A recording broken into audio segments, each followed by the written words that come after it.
देख रहे हैं इन डार्क राजकुमार के साथ। तो चलिए बढ़ते हैं आज की कहानी की ओर। दोस्तों, ये कहानी पश्चिम बंगाल में रहने वाले घनश्याम जी की है।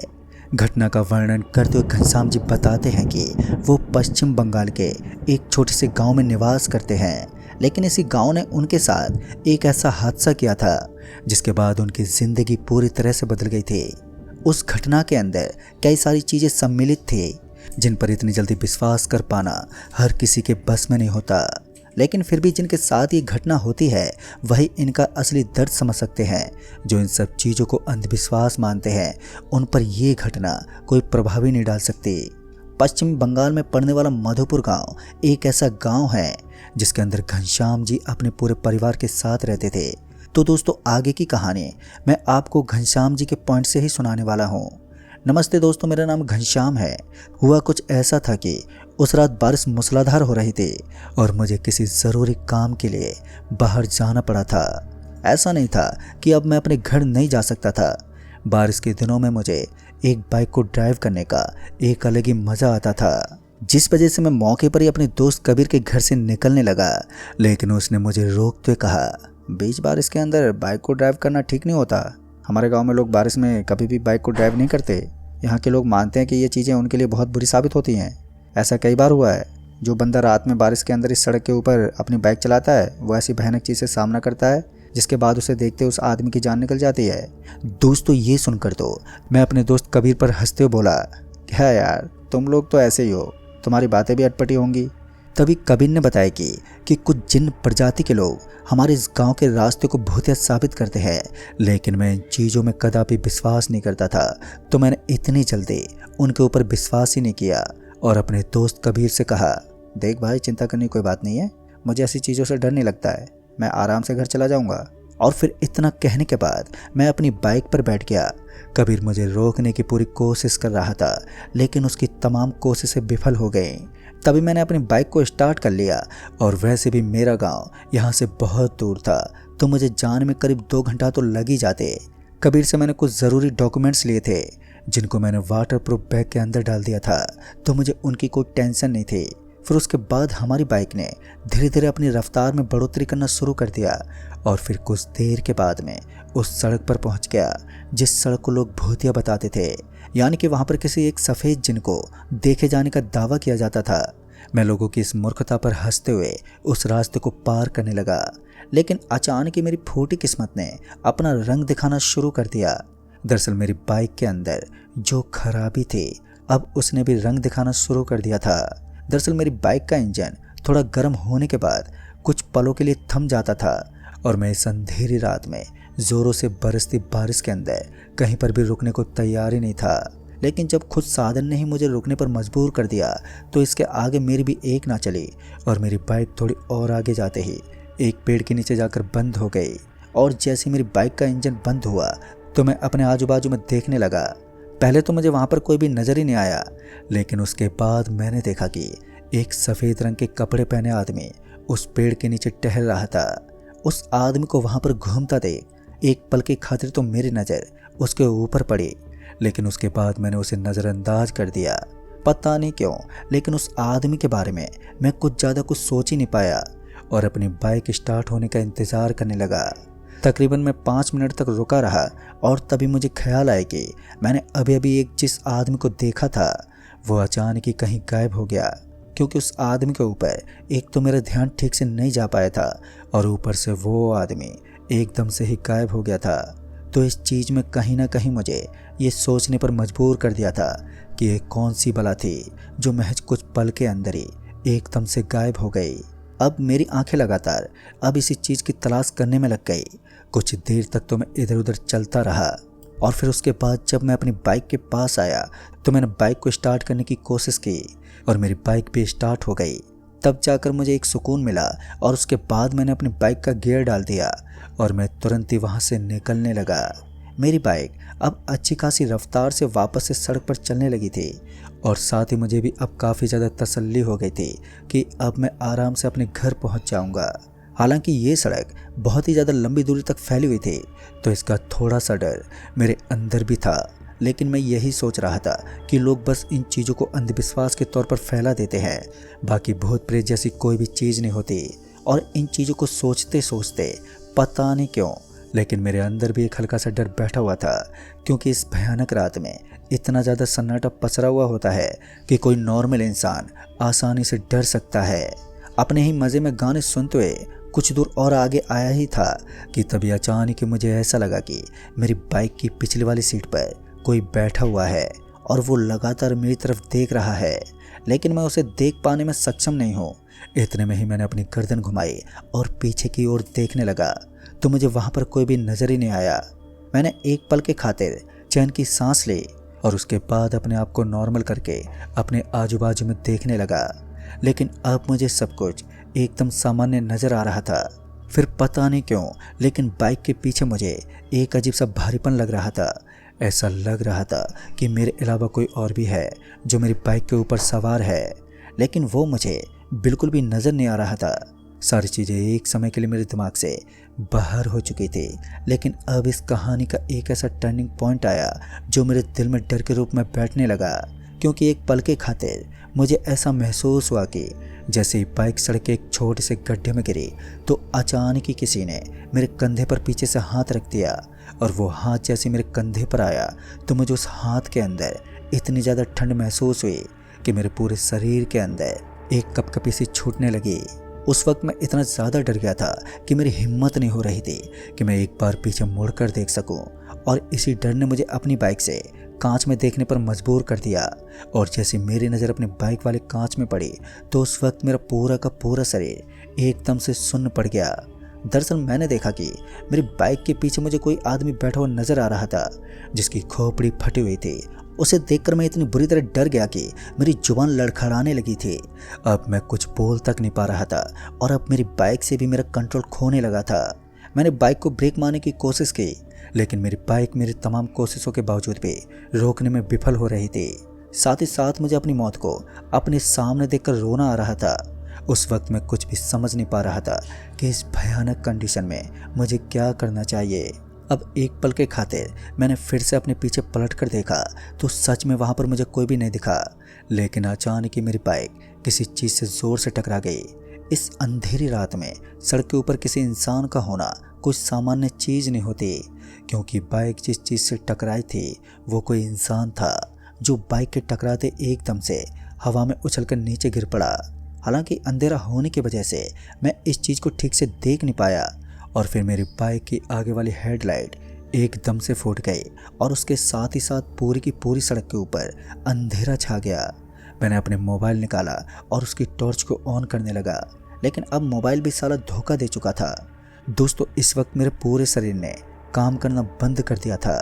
मैंने अपनी ज़िंदगी में पहली बार ऐसे हादसे से सामना किया था, तो मुझे कुछ भी ठीक से समझ में नहीं आ रहा था कि अब मैं करूं तो करूं क्या। तभी मेरे कान में एक आवाज़ आई, अपनी बाइक को उठाओ और जैसा मैं कहता हूँ वैसा ही करो। सुनने में ये आवाज़ इतनी ज़्यादा भारी थी कि मैं ऊपर से लेकर नीचे तक कांप गया और पूरे शरीर के अंदर एक हलचल सी मच गई। मैं लड़खड़ाती हुई जुबान से बोला, देखो भाई साहब, आप कौन हो? मुझे साफ साफ बता दो, मैं कहीं नहीं जा रहा, मुझे अपने घर जाना है। इतना कहने के बाद मैं चुप हुआ ही था कि अचानक से किसी ने मुझे पीछे से पकड़ लिया और मेरी गर्दन दबोच ली। गर्दन दबोचती मेरी आवाज़ एकदम से बंद हो गई। अब मैं इस कंडीशन में आ गया था कि मुझे उस आदमी की बात माननी पड़ी। अपने आजू बाजू में भटकने वाली मैंने उस पैरानॉर्मल एक्टिविटी से कहा, तुम क्या चाहते हो, मैं तुम्हारे लिए क्या कर सकता हूँ? तो उसने एक गंभीर आवाज़ में कहा, तुम्हें मेरे साथ चलना होगा और मेरी कब्र के अंदर एक नारियल चढ़ाना है। दोस्तों, उस समय मैं पूरी तरह से हैरान हो गया था, क्योंकि एक भूत होने के बाद भी वो किसी नारियल को कब्रिस्तान के उस कब्र के अंदर क्यों दफनाना चाहता था, और ऊपर से मैं कब्र को कैसे खोलूँगा। ऐसी कई बातें थीं जो मेरे दिमाग में घूम रही थी। तभी उस आदमी ने कहा, ज़्यादा सोचने की ज़रूरत नहीं है, लोगों ने मेरे साथ बहुत ज़्यादा गलत किया है। मुझे जलाने की बजाय एक कब्रिस्तान में दफना दिया गया था, जिस वजह से मेरी रूह आज तक भटक रही है। सच कहूँ तो उस वक्त मेरा बिल्कुल भी मन नहीं था, लेकिन उसके बावजूद भी मैं उसके साथ साथ चलने को तैयार हो गया। अब हम दोनों तुरंत ही निकल पड़े थे। मैंने अपनी बाइक को स्टार्ट किया और उस आदमी के बताए मुताबिक रास्ते पर चलने लगा।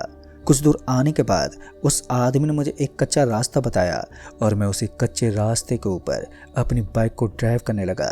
वो रास्ता इतना ज़्यादा कच्चा था कि टूटी फूटी लाइट के साथ बाइक को चलाना बहुत ही ज़्यादा मुश्किल हो रहा था।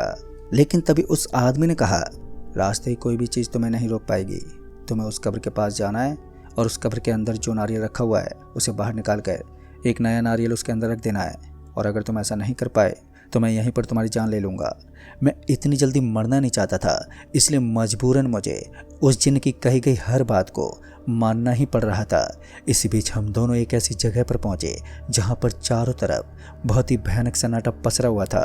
ये गहरा और भयानक सन्नाटा इस बात को साबित कर रहा था कि इस वक्त हम जिस जगह पर पहुंचे हैं वो जगह एक कब्रिस्तान है, और उस कब्रिस्तान के हर एक कोने में जोरों से पसरा हुआ सन्नाटा था। मेरे दिल के एक एक कोने में डर की धड़कन महसूस हो रही थी। किसी तरह मैं बाइक से उतर गया और उसके बाद मैंने अपनी फ़ोन की टॉर्च जलाई। फ़ोन की टॉर्च को लेकर मैं कब्रिस्तान के अंदर जाने लगा। उस प्रेत ने बताया था कि वो इस कब्रिस्तान के अंदर नहीं जा सकता, इसलिए मुझे अकेले ही कब्रिस्तान की कब्र के पास जाकर कब्र के ऊपर वाली परत को खोलना होगा, जिसे खोलना बड़ा आसान है। उसने बताया था कि थोड़ी सी ताकत लगाने के बाद मैं उस कब्र को खोल दूंगा, क्योंकि मेरी कब्र के आगे ज़्यादा मजबूती नहीं है और वो पहले से भी काफ़ी लोगों ने खोल दी है, लेकिन वो लोग मेरे काम को पूरा नहीं कर पाए, इसलिए मैंने उन्हें मौत के घाट उतार दिया। अगर तुम भी इस काम को ढंग से नहीं कर पाए तो तुम्हारा भी वही हश्र होगा जो मैंने बाकी के लोगों का किया था। ये सुनकर मुझे पूरी ताकत लगाने के बाद भी उस कब्र को खोलना था, चाहे इसके लिए मुझे कोई भी खामियाजा क्यों ना भुगतना पड़े। फिर उसके बाद मैं कब्र के उसी हिस्से में पहुंच गया जहां पर उसने मुझे भेजा था, लेकिन गलती से मैंने किसी दूसरी कब्र के दरवाजे को खोलना शुरू कर दिया था। और उसके बाद मैंने जैसे उस कब्र के दरवाजे को खोला तो मैंने देखा कि उसके अंदर मांस के टुकड़े रखे हुए थे और वो पूरी तरह से बदबू मार रही थी। उस वक्त मैं उस कब्र की इस हालत को देखकर बहुत ही ज़्यादा घबरा गया था। मुझे कुछ भी समझ में नहीं आया और मैंने अपने कदम एकदम से पीछे हटा लिए और उसी वक्त मैं दुम दबाकर वहाँ से भागने लगा। और इस बार रोके नहीं रुका और अपनी बाइक के पास आकर मैंने बाइक को स्टार्ट किया और फिर से वहाँ से भागने लगा। लेकिन जैसे मैं वहाँ से भाग रहा था तो फिर से मुझे ऐसा लग रहा था कि मेरी बाइक के पीछे कोई बहुत ही तेज़ रफ्तार से भाग रहा है, और ये चीज़ मुझे एक बाइक के कांच में साफ साफ नज़र आ रही थी। मैं बार बार बाइक के कांच में इस चीज़ को भागते हुए देखने लगा और फिर वो चीज़ मेरे बाइक के एकदम पास आने लगी, और जैसे जैसे वो मेरे करीब आ रही थी तो वैसे वैसे मुझे भी अपनी मौत वहाँ पर नज़र आने लगी। कहीं ना कहीं मैं इस चीज़ को समझ चुका था कि आज भगवान मेरी मौत चाहते हैं और मैं किसी भी हालत में जिंदा नहीं बच सकता। और फिर इतनी तेज़ रफ्तार में भागने के बाद भी कोई फिर से अचानक ही मेरी बाइक के पीछे सवार हो गया। उसने भयानक और डरावनी आवाज़ में कहा, तुम भी बेकार निकले। इस भयानक आवाज़ को सुनने के बाद अब मैं तो पूरी तरह से टूट गया था। अपनी ज़िंदगी की सारी उम्मीदें भी त्याग चुका था, लेकिन फिर भी थोड़ी बहुत हिम्मत तो अभी बाकी थी। मैं ड्राइव करता रहा और मैंने इस बार उस आदमी की एक भी बात पर ज़्यादा ध्यान नहीं दिया और लगातार ड्राइव करता रहा। फिर कुछ देर तक और चलने के बाद मुझे अपने सामने की तरफ एक विशाल फैक्ट्री नज़र आने लगी, और उस फैक्ट्री को देखकर मैंने अपनी बाइक को तुरंत ही रोक दिया और उसके बाद अपनी बाइक को वहीं पर गिराकर तेज गति से भागने लगा। उसके बाद मैं सीधा उस फैक्ट्री के अंदर पहुंचा तो मैंने देखा कि फैक्ट्री के अंदर मुझे कुछ चीज़ें नज़र आ रही थी। शायद वो दूध की कोई बड़ी सी फैक्ट्री थी जिसके ऊपर दूध की डेयरी नाम लिखा हुआ था। मैं समझ चुका था कि ये एक दूध की डेयरी है और इसके अंदर पक्का कोई ना कोई होना चाहिए, क्योंकि दूध की डेयरी हर वक्त खुली हुई रहती है। लेकिन लगातार मैं मायाजाल में फंसता ही जा रहा था, क्योंकि एक बार फिर से मुझे वहाँ पर कोई भी नहीं दिखा। पूरी की पूरी फैक्ट्री एक सन्नाटे में डूबी हुई थी। हालांकि वहाँ की सारी लाइट ऑन थी, लेकिन उसके अंदर ऐसा कोई प्रोडक्ट नहीं था जिससे ये साबित हो सके कि ये फैक्ट्री आज भी चालू है। मैं उस फैक्ट्री के अंदर इधर उधर भटकता रहा, लेकिन मुझे उसके अंदर कोई भी शख्स नज़र नहीं आया। उसके बाद मैं उस फैक्ट्री के अंदर मौजूद एक छोटे से कमरे के अंदर चला गया। उस कमरे के अंदर मुझे कोई खास चीज़ नज़र ही नहीं आई, लेकिन मैं कुछ पल के लिए उस कमरे के अंदर ठहर सकता था, और यही सोचकर मैं उस कमरे के अंदर थम गया, क्योंकि मैंने सोच रखा था कि इस कमरे के अंदर कोई बुरी शक्ति नहीं आएगी, जिस वजह से मैं आज की रात यहीं पर गुजार दूंगा। लेकिन मुझे क्या पता था कि ये काली शक्तियाँ भी आपस में जुड़ी हुई होती हैं। पता नहीं क्यों, लेकिन मुझे उस कमरे के अंदर बैठे बैठे ऐसा लग रहा था कि कुछ यहाँ पर अजीब होने वाला है, क्योंकि उसके बाद उस कमरे के अंदर से मुझे एक हलचल महसूस हुई। कमरे के अंदर होने वाली इस हलचल ने मुझे बहुत ही ज़्यादा डरा दिया था, क्योंकि मैं पहले से ही काफ़ी ज़्यादा डरा हुआ था और ऊपर से अजीब अजीब घटनाओं ने मुझे और भी ज़्यादा झंझोड़ना शुरू कर दिया था। कुछ देर तक तो मैं उस कमरे के अंदर डरा सहमा बैठा रहा। अब मैंने सब कुछ भगवान के ऊपर छोड़ दिया था, क्योंकि जो होना था वो तो होकर रहेगा, और यही सोचकर मैं उस कमरे के एक कोने में बैठा रहा। लेकिन तभी मुझे किसी के घुर्राने की आवाज़ आने लगी। ऐसा लग रहा था कि कोई जानवर है जो मेरे आजू बाजू में टहल रहा है, और कहीं ना कहीं वो आवाज़ किसी जानवर की है। पहले तो मैंने आजू बाजू में देखा, लेकिन मुझे कोई भी नज़र ही नहीं आया। लेकिन उसके बाद जब मेरी नज़र उसी कमरे के बगल में मौजूद एक खिड़की पर पड़ी, तो मैंने देखा कि उस कमरे के अंदर की खिड़की के पास मुझे कोई अजीब सा जानवर नज़र आया, और उस जानवर को देखकर ऐसा लग रहा था कि ये काफ़ी भूखा है। दरअसल इसकी हड्डियाँ काफ़ी ज़्यादा पतली थी और देखने में वो किसी कंकाल की तरह लग रहा था। उसके दांत लंबे लंबे थे और उसके नाखून खून से सने हुए थे। एक इंसान को डराने के लिए बस इतना काफ़ी होता है। इतना सब देखकर तो मेरे हाथ पैर फूलने लगे थे, और अब मेरे अंदर की हिम्मत भी जवाब देने लगी थी। पर मैं वहाँ से बिल्कुल नहीं हिला। लेकिन उस काली भयंकर शक्तियों ने मुझे वहाँ पर जाने के लिए मजबूर कर दिया था, क्योंकि उसके बाद मुझे ऐसा लगने लगा कि अब कुछ बहुत सारे लोग मेरी तरफ आ रहे हैं, और इस बार मुझे डरते हुए वहाँ से निकलना ही पड़ा। फिर एक बार मैं धूम दबाकर उस जगह से निकला और बाहर निकलकर भागने लगा। बाहर की तरफ तेज बारिश हो रही थी, लेकिन इस फैक्ट्री के अंदर आने के बाद पता नहीं क्यों, लेकिन मेरे मन में एक अजीब सी दुविधा उत्पन्न हो गई थी। ऐसा लग रहा था कि जैसे मैंने कुछ गलत कर दिया हो। मुझे उल्टी करने का मन कर रहा था। तेज रफ्तार से भागता हुआ मैं उस जगह को पार करके थोड़ा आगे पहुंच गया। मैं फिर से उसी सड़क के ऊपर पहुंच गया था जहां से मेरे साथ ही हादसा शुरू हुआ था।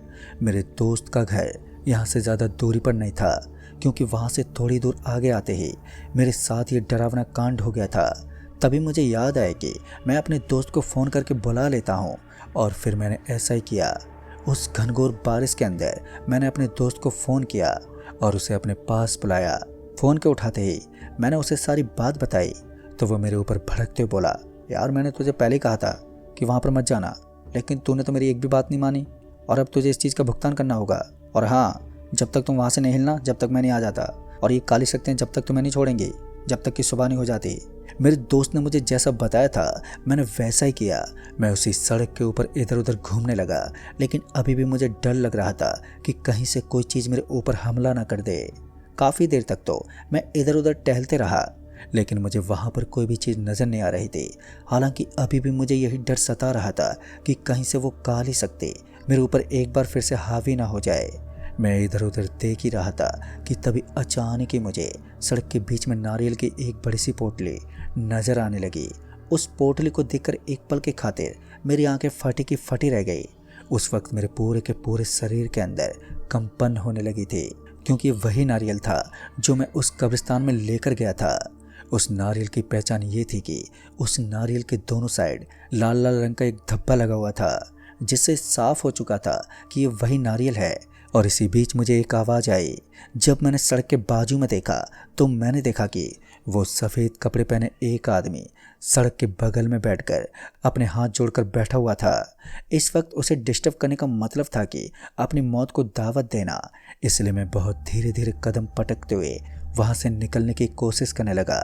तभी मुझे किसी बाइक के आने की आवाज़ सुनाई दी, और बाइक की आवाज़ को सुनकर मेरे कान एकदम से खड़े हो गए। उसके बाद मैंने देखा कि मेरा दोस्त मेरी ओर आ रहा था। अपने दोस्त को अपने सामने देखकर मेरी खुशी का कोई ठिकाना नहीं था। उसके बाद मैं तुरंत ही उसकी तरफ भागा और उसने मुझे मौके पर ही बाइक पर बैठा लिया। तभी उसने बताया कि अब मैं अशुद्ध हो चुका हूँ और ये काली शक्तियाँ मेरा पीछा नहीं छोड़ेंगी, इसलिए वो मुझे देवी माता के मंदिर ले गया। उस माता के मंदिर के अंदर बैठने वाले पुजारी ने मेरे ऊपर झाड़ फूंक की और उसके बाद मेरी कलाई के ऊपर एक धागा बांध दिया। इसके बाद उन्होंने बताया कि अब मेरे साथ कोई भी ऐसी भयानक घटना घटित नहीं होगी, बस मुझे इस धागे को 7 दिन तक बांध कर रखना है। दोस्तों, वो धागा आज भी मेरी कलाई पर बंधा हुआ है, क्योंकि मैं बार बार माता के मंदिर में जाकर उस पुजारी बाबा से हर महीने के अंदर ही एक धागा बंधवा लेता हूँ। उस दिन के बाद भूत प्रेत पर मुझे ना केवल विश्वास हुआ, बल्कि मैं इनके नाम से ही कतराता हूँ। खासकर मैं उन रास्तों से नहीं गुजरता जिनके ऊपर प्रेत को देखने का दावा किया जाता है, और रात के सफ़र को तो जैसे मैंने अब छोड़ ही दिया है। तो दोस्तों इस कहानी में बस इतना ही। कहानी आपको पसंद आई हो तो वीडियो को लाइक शेयर ज़रूर कर दें, और साथ ही हमें नीचे कमेंट बॉक्स में ज़रूर बताएं। तो मैं आपका दोस्त राजकुमार जल्द ही मिलूँगा ऐसी एक और नई कहानी के साथ। तब तक के लिए बाय एंड टेक केयर।